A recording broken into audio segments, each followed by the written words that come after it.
গাজায় চলমান ইসরায়েলি অগ্রাসনের প্রতিবাদে আগামী 12 এপ্রিল রাজধানীর ঢাকায় অনুষ্ঠিত হতে যাচ্ছে এক ঐতিহাসিক বিক্ষোভ সমাবেশ মার্চ ফর গাজা। শাহবাগ থেকে শুরু হয়ে এই গণজমায়েত শেষ হবে মানিক মিয়া এভিনিউয়ে। এই কর্মসূচির আয়োজন করেছে প্যালেস্টাইন সলিডারিটি মুভমেন্ট বাংলাদেশ।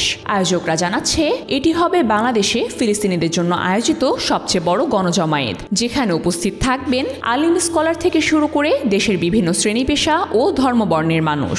এই কর্মসূচিতে উপস্থিত থাকার ঘোষণা দিয়েছেন দেশের জনপ্রিয় ইসলামিক স্কলার্স মাওলানা মিজানুর রহমান আজহারি। নিজের ভেরিফাইড ফেসবুক পেজে এক ভিডিও বার্তায় তিনি জানান, ফিলিস্তিনের গাজায় শতাব্দীর সবচেয়ে ভয়াবহ গণহত্যার প্রতিবাদে আয়োজিত মার্চ ফর গাজা কর্মসূচিতে আমি নিজে সশরীরে অংশগ্রহণ করব ইনশাল্লাহ। দলমত সবাইকে নির্বিশেষে মানবতার পক্ষে এই কর্মসূচিতে অংশ নেওয়ার জন্য আহ্বান জানাচ্ছি।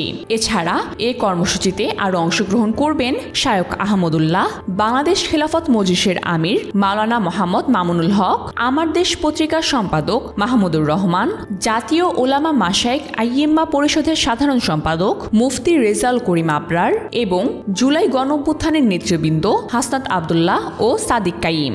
এছাড়া এই বিক্ষোভে অংশ নেওয়ার ঘোষণা দিয়েছেন বাংলাদেশ জাতীয় দলের সাবেক অধিনায়ক মাহমুদুল্লাহ রিয়াদ। এক ভিডিও বার্তায় তিনি বলেন, ফিলিস্তিনের উপর বর্বর হামলার বিরুদ্ধে আমাদের অবস্থান জানাতে এই মার্চ ফর গাজাতে অংশগ্রহণ করার জন্য সবাইকে আহ্বান জানাই।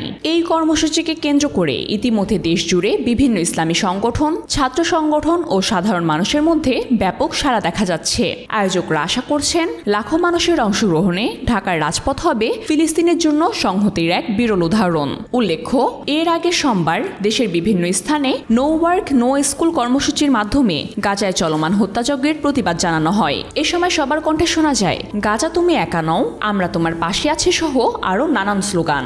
মানবতা ও ন্যায়ের পক্ষে দাঁড়ানোর এই কর্মসূচিকে কেন্দ্র করে ঢাকার রাজপথে তৈরি হতে যাচ্ছে এক ঐতিহাসিক মুহূর্ত। বিশ্ববাসীর কাছে বার্তা পৌঁছে দিতে, গাজার পক্ষে বাংলাদেশের অবস্থান স্পষ্ট করতে এই মার্চ হতে পারে এক বিশাল বাকবদলের সূচনা।